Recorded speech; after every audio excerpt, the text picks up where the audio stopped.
Hi, I'm Mandy Pryor and welcome to Spotlight on Pittsburgh. Spotlight on Pittsburgh is a program about Pittsburgh's most fascinating people and what they do to make our city an amazing place to live and work. When we come back, I'll introduce you to Jackie Von Thun of Realty One Gold Standard. Jackie is one of the South Hill's most popular real estate agents. You'll learn more about what the current real estate market is in fall 2021 and what we can expect in 2022.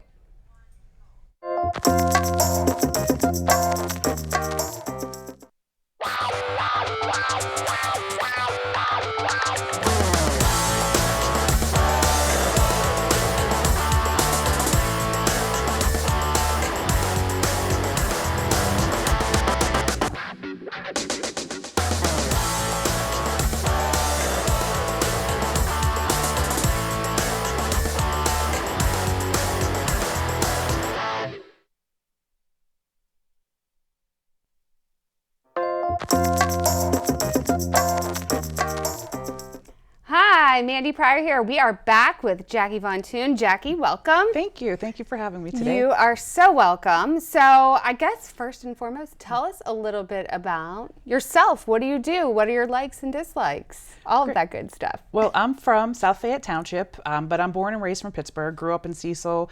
I went to college at Robert Morris University and then ended back in South Fayette with my son, who is in 5th grade. So he keeps me busy in addition to real estate, also volunteering for the South Fayette Township Library and founding member of Posh Women. It's a women's networking group in the South Hills. Wow, so you are busy. Yes. So in all of your time doing all of these different things, you know, obviously you're a real estate agent. So, you know, a lot of people have bought and sold homes. The market's been a little crazy. So can you tell us a little bit about what you think's been going on in the market and what we can kind of see coming up in terms of buying and selling? Yeah, I mean, it's been crazy, just like this whole year. Or even more than this whole year has been crazy. But what we're seeing still is lack of inventory. So there's a couple factors because of that. We had low inventory, and then when COVID happened, our industry was shut down for a couple of months. We couldn't do anything. Legally, I could not show houses, list houses, or anything. So once we did open back up, a lot of people decided to not move. They decided to stay in their homes. The interest rates dropped. So we started with buyers that couldn't find a place. And then when interest rates dropped, a lot of people refinanced, so they stayed in their home. So with those factors, and then again with the low interest rates, you had more buyers because they could now afford a house because the rates were lower. So with all those factors coming into play, I just think it's so interesting the fact that we're in Pittsburgh, because Pittsburgh notoriously is very conservative. I've been a real estate agent since 2004. So I've seen the lows, the highs, and this is just something that's completely different that's happening right now. You're saying it's usually like stable, going stable, yeah. And then I mean, we're not like in Washington D.C. or you know, out in Arizona where it's up and down. So yeah, it's been pretty interesting. Yeah, so. I lived in South Florida during the right before the drop in housing. So it was crazy. I mean, everything was going so well, but it is more volatile down there. So right. So how did you manage as an agent, you know, with this influx of, I guess not an influx of homes to sell on the market? Yeah, I mean, I think the biggest thing is the public. They're like, oh, you must be doing wonderful. Agents must be having such a great time because they're selling so quick when they get a listing, not thinking about the buyers you're working with that are heartbroken because we've been putting in offers and we're losing offers. Yeah. So I think just seeing that difference, you know, from my perspective than just the general public's perspective. And then in addition to that, when you do list your home, you know, you're not competing with much, but that doesn't state that you still have to have your home in good condition too. What? You have to have your house in nice condition? Well, the people, you know, they see the news and they're like, oh, well, I could just list my home and I'm going to get top dollar, and don't realize, well, you still need to clean your house and maintain your home. So, so I'm in the middle of actually going to sell. So I know I was, I think a few weeks ago, I had a grout cleaner that I rented from Home Depot. It was like 6 hours of my life later. Whoever put white floor tiles and white grout into a kitchen don't ever do that again. Yeah. But yeah, you still have to kind of prepare the house, Right. make sure it looks nice, fix up as much as you can. And so, I mean, are the houses that are coming onto the market, are they, the fixer-uppers? Are they the top tier? Are they mid-size? It's everything. I mean, what we're seeing is still the slowness. Yeah. So it's, when something hits, it's selling very, very quickly. Sure. So I will say in August, there was a little bit of a slowdown, but that's typical with kids going back to school, kids going back to college, last minute vacations. But, it's been, I mean, I'm fortunate for my business that I've had a decent year last year. Even though we were closed, I still had a pretty good year. So that's a tribute to, working for Realty One Group that's here in Peters Township, and also the fact that I have great clients. And so what other tips can you give to like home buyers or home sellers that can help them in purchasing or help them in selling? I think the biggest thing is, working with buyers, getting the home inspection. So many inspectors on that report, people are not changing their air filters. And I know it seems so simple. I'm like, wait. But yeah, I know. But that's a lot of people. I don't think they know to do, just those small things. Like if you're a homeowner, you have to maintain your home. And, those, cleaning your gutters and making sure, if you have water in your basement, let's take care of that now and not take care of it later. So for a seller, it's, maintenance and the air filter. I mean, that's huge just to have that freshness. And it's something that you don't think about. A lot of people, I guess, they don't think about or were never taught. And then from the buyer standpoint, it's getting that pre-approval first. We are professionals, we run a business, so, we're just not out showing pretty houses. We want someone who's qualified and that's fair to you. You don't want to waste your time, Right. especially when there's so many people lined up. Yes. You're like, okay, let's eliminate somebody here. Exactly. So that makes sense. Yeah. And what do you love about the real estate industry? Like, what made you get into real estate? Well, everything is different with this industry. So every transaction is different. You meet so many different people. You work with so many different townships and municipalities, and everyone's rules are different on what they require. And when I had started, out of Robert Morris, I went to school for marketing, and I did inside sales. I didn't see people. And I mean, That is different. it was hard just to be stuck in an office. So my mom, she's a realtor. So I got my license to help her with the marketing end of things. And then from there, I just, I've been in the industry. I've worked for Heartland Homes. I've worked for Scarmazzi Homes. They're a builder that builds patio homes, and then back into residential real estate. And how do you like working for Realty One? I love it. Yeah, I was the 4th or 5th agent to make the move. Well, we'll give Dion a shout out. She's Yes. doing a great job out there. We've seen Realty One take off in Pittsburgh. So it's different to me because they're the company's from California. So it's California based, and as you know, California is always cutting edge with different things.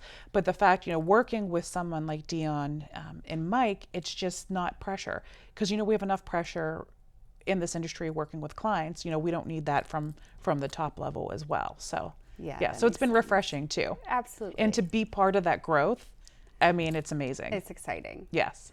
And so, speaking of growth, are there any townships, boroughs that you would say are, kind of leading the way in what's available for home buyers? Or Well, for a while in Lawrenceville, in downtown Pittsburgh, because of Children's Hospital, University of Pittsburgh, and then that's kind of spilled over a little bit. But, when people are searching, they're looking at school districts. And, as an agent, we can't steer, but people search, and that's what they're looking for a lot of times, are those school districts. But the good thing is Pittsburgh has tons of really good school districts. So that's nice. But there are pockets which, then of course we have the good ones. So then you kind of want to steer clear of the ones that are mediocre. And now because of COVID, before it was location where, to be closer to work, and now most people are working from home. So that's been kind of, that's changed a little bit too, with folks. So with everything. Yeah. And so, say somebody wants to sell their house, they're looking for an agent. What do you suggest they look for in an agent? Someone who can really help them and direct them, and, have the patience to go through the process with them, because it's not every day you buy a home. Yeah. And it is one of the largest, if not the largest purchase that you're going to make in your lifetime. So, and there's a lot of agents out there. So it's really connecting with someone too, I believe, because you spend a lot of time with your agent. And it's funny because I have clients like after they sell, I'm like, oh, I feel like we broke up or something because you're like, texting. our relationship is over. Yes, I know. And you feel that way because you're constantly texting and emailing, and they're stressed and you're trying to juggle, and this is their biggest financial purchase. So yeah. That can be heartbreaking. Yeah. So it's good you're making those relationships, and obviously I've known you for a while, so I know you're an outgoing person, and we see you everywhere. I mean, your social media is like everywhere, so you're doing a great job out there. Thank you. And then in terms of, I just asked you about buyers, right? Yeah. So sellers, one tip outside of, I guess, air filters. That seems crazy, but yeah, I mean, I'm being truthful. I'm guilty. Yeah. I'm so guilty. See, now right you're gonna now. go change your air filter. I got to change my air filter. Yes. Run to Home Depot. Yeah. And then for sellers, in terms of letting people know that they're selling their home, I mean, do you just leave it over to the agent, or? Yeah, let your agent guide you. That's their job. That's their profession. They're in a million homes.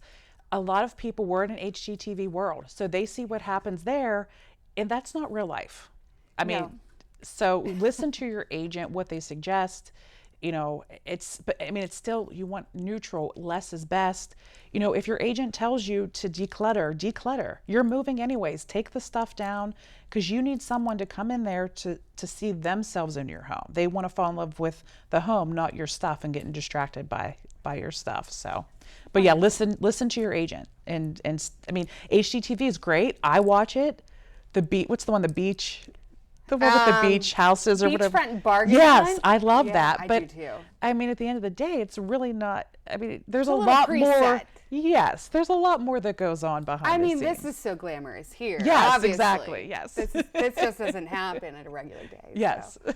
All right. Well, I'm going to bring you back out with Okay. Eric, who's going to join me in a moment, and we'll ask you. I have a great question to ask you guys whenever you come back. Okay. So. Perfect. Thank you. To find out more about Jackie, follow her handle, Jackie Von Thun Realty One Group on Facebook. Up next, you may have heard of him before on his wildly popular podcast, The Eric McKenna Project, but did you know that Eric is one of the leading real estate agents in the industry as well? The real estate industry. Find out more about Eric when we return.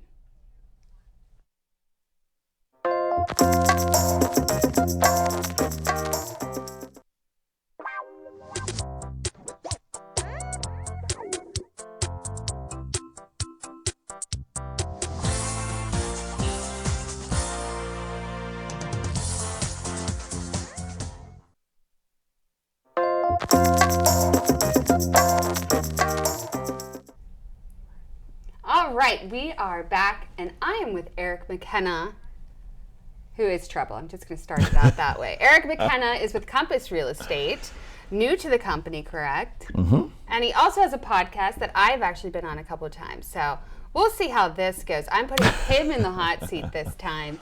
He's an agent. He doesn't get to talk about it enough on his podcast. So let's go. Let's see what you have to talk about in your real estate agent work. So what can you tell me about yourself and what you're doing? Okay, but lifelong Pittsburgh resident, native of Coriopolis, and my wife and I returned back to that area. So very familiar with the airport area, Pittsburgh, north and south a bit. That's mainly the areas I cover. Sure. Been a realtor for 8 years now. Before that, I was in the guitar business for 15 years. So it's quite a difference. That is a transition. But I love it though. It just fits my personality. Just love the relationships. Do you and play just love guitar people. at the open houses? I can. Okay, good. I don't, but I can. Upon request. Yeah, upon request, of course. But just really enjoy the relationships, which is kind of the foundation of my entire career. Has always been about enjoying people, and realty has enabled me to do that, or continue to do that, for sure. And so you've recently switched to Compass. Mm-hmm. Tell me a little bit about that, with Sure. the transition and what Sure. what you found interesting about the company. Sure, it's a very interesting company. Not that I don't know, long of a tenured company. It's also from California. Very much a tech company. Provides us a lot of tools in regards to how we market to the public now, which of course in this tech-centric world is very important, even for an older person like myself. But I found it's been very receptive. The public has been receptive to Compass, their marketing, their branding, but most importantly, the way they do business. So I'm glad to be a part of that team, for sure. Yeah, I mean, everything's so technology driven. If you're not selling a house online, are you even selling a house? I mean, I guess people go to Zillow or go to your site. So, has the technology, what have you seen that's worked the best for the agent or the home buyers and sellers that you've worked with? I think Zillow, Realtor.com, all the third-party websites, which I think the public is most familiar with, are great. I think it's certainly helped the consumer become more educated, unlike some of the television shows that Jack had mentioned prior. But I will say, without a doubt, that it starts with the agent getting all the data into the system and through their local multi-list, which those companies, the other third-party companies, are reaching grab from. So as long as the agents being accurate and representing their client right and getting all the data in there, the public will be properly informed, I believe. And I'd ask Jackie the same question. What are your biggest tips to home sellers or home buyers on the market? And we could start with sellers if you want. Sure. What do you think is the most important if they're walking into selling a home? I think for buyers and sellers, it's the same thing initially, and that is you definitely partner with an agent that you can relate to. Look at credentials, interview, talk, but find someone you can connect with. Connection's a big thing. On the selling end of it, an orderly home, a clean home, things that you can do as a seller to help your realtor in the process. And then on the realtor end, pricing the house appropriately. We're in a crazy market, but a great market for sellers. At the same time, overpricing a house can be detrimental to the process and detrimental to your move and ultimately your next plans. So we all want to make as much money as we can. That's the nature of the business. Is we represent sellers. We want to maximize their value for their home. Well, and that does make sense. It's like when you're putting out a price that you think a house should be listed at as an agent, it's not like there's any possible reason you'd want to list it lower. You're not going to benefit from that either. So that's our job, is to maximize the dollar for the seller, without a doubt. I think that there is that consensus out there that the market is so unstable that sellers are getting so much money, and within reason, the sellers are getting top dollar for their homes. But at the same time, an overpriced property is still a problem today in 2021, as it was in a softer market in 2015. So it's appropriate to get very good and solid advice from your realtor. And what about you? What areas have you seen kind of becoming more populated? What have you seen kind of tapering off in terms of buying and selling? I don't see any areas tapering off because we're just so short on inventory, although I'm hoping it's changing slightly. Definitely downtown Pittsburgh, the Lawrenceville area, of course, everybody points to that area without a doubt. Yes. But out in the West, it always obviously is driven by what buyers are looking for. And that can be, indeed, school districts at the top priority, no question. But I think Moon Township, Robinson Township, very strong areas that I know I work with that are certainly in demand. And obviously down here in the South Hills, I mean, it goes without saying, top-notch school districts and top-notch neighborhoods are certainly desirable right now. And so what made you get into the real estate industry? I needed to find out what my next thing was going to be. After 15 years in music, I could see it ebbing, and I was looking for something different. A little bit too young to retire, and Realty just fit me. All the managers I ever had in corporate America said I was unmanageable, so I wasn't going to go work for a corporation. I knew that I had to find something that just fit my lifestyle and my personality, and real estate just worked. I love people, and I love the relationships, and I think that's the essence of who I am. Well, I do think you're a people person, and having been on your podcast before, you really relate to all different personality types. I try. And it's Spice nice of life, right? To set your own schedule too a little bit. Yes, it's the only way to live. Yeah, agreed. And so, where do you see the industry, the real estate market, in 2 years, 5 years? Do you think there'll be a big change? Do you think people will start moving around more? Yeah, I think it's dangerous ever to try to really predict, especially in something as important as a decision, a big decision as selling the home. However, I am hopeful that the market levels a little bit and gives our buyers more of a fighting chance. Right now, it's exceptionally competitive. The market is what it is, and we deal appropriately, but I would like to see it somewhat level out a little bit, and we've got a ways to get there. So it'll still remain, I believe, a seller's market for at least the immediate near future. And do you think that the commercial real estate industry has anything to do with the residential? You know, keeping these people at home, working from home, or I should say COVID related. Right. Do you think that has anything to do with moving them into new homes? Is it because everybody's just home, so why move? It could be. COVID changed the landscape in so many ways. I mean, I don't work particularly in commercial real estate. It's a fascinating arm of the business for me. I just don't work in it much, and it probably is going to be a difficult road to go for commercial for a while corporations want their employees to be home. But certainly, as your prior discussion with Jackie was, the inventory got tight because people were working at home and reinvesting in their home and refinancing and so forth. So I don't know. I'm pretty optimistic, very optimistic about the business itself, and I'm hoping that our buyers are going to see more inventory coming soon. I think just the general nature of markets, they're up and they're down, and they have that fluctuation. So I'm optimistic. That's good. Yeah, That's generally. Good. Well, I hope so. Okay. So is there anything else that I haven't touched base on that you'd like to share or talk about today regarding what you do or No, I just, without a doubt, just enjoy the people, I enjoy the business. Best advice I can ever give anyone, especially a home buyer, is get the pre-approval, but partner up with an agent. Have a little patience. Learn to take some deep breaths as a buyer. It's really needed in this market. And don't beat yourself up too much. It's a process, and I do see a lot of buyer frustration at times, and I feel terribly about that because part of my job is to, I believe, is to help guide or be an advocate through the process of home buying and to try to alleviate some of that stress, that anxiety. And it's just so competitive that competitive circumstances can bring anxiety out. And as much as we are trying to alleviate that for our buyers, the best thing is to look at it as a process, trust in your realtor, which means you need to find somebody that you connect with and you like. But trust in the process, take a few deep breaths, and you'll be all right.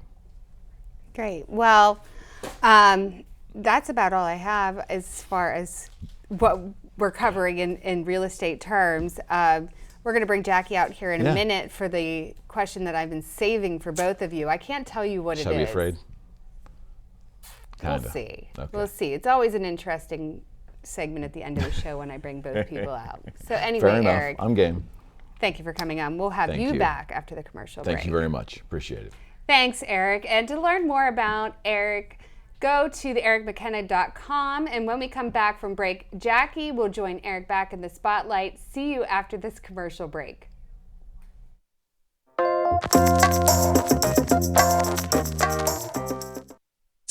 Wake up!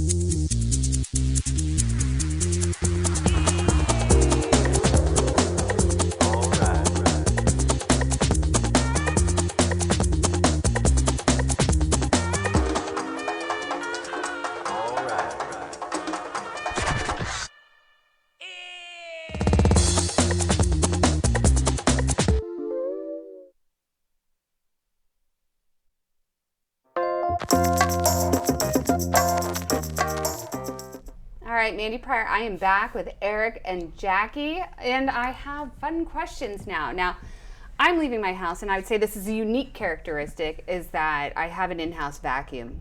And I don't know how to live without that now. Like, it's not carrying it around. It's like Oh, it's like the you just put the, like, what's it called?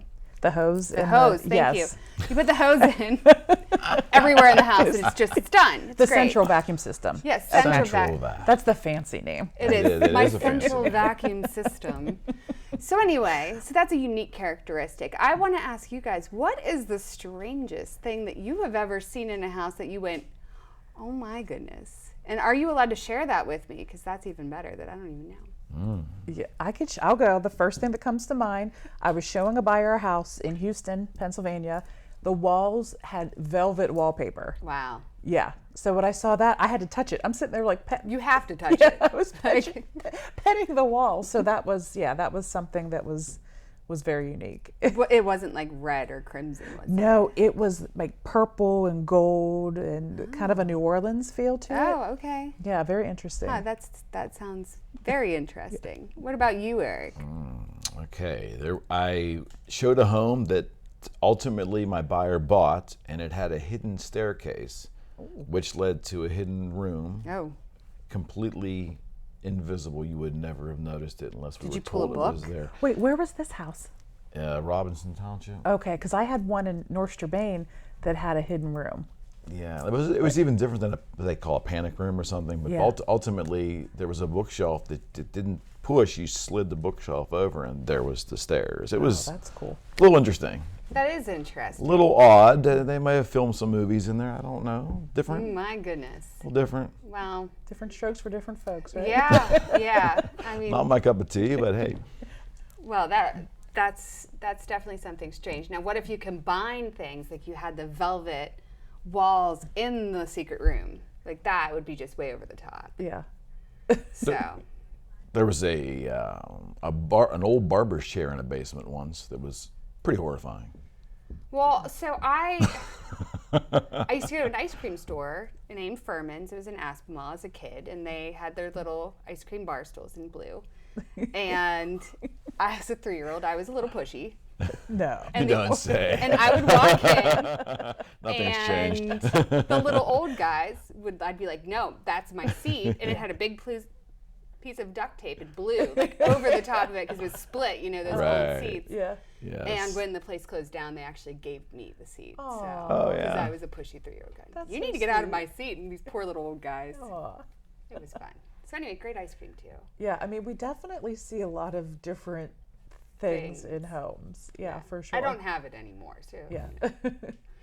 But I wanted to thank you, Eric, and thank Sure. you, Jackie, for coming on today and sharing a little bit about the industry as well as some fun things that you found behind the scenes. And hopefully, we will have you guys on here again soon. So, thanks both of you for joining me. Thank Thank you very you. much. Yeah, Thank you. absolutely. Thanks. I'll see you. Thank you to Jackie and Eric for joining us on Spotlight on Pittsburgh, and thank you all once again for watching. Please follow Spotlight on Pittsburgh on Facebook and Instagram under the handle Spotlight on Pittsburgh, and join us again next time when we shine the spotlight onto new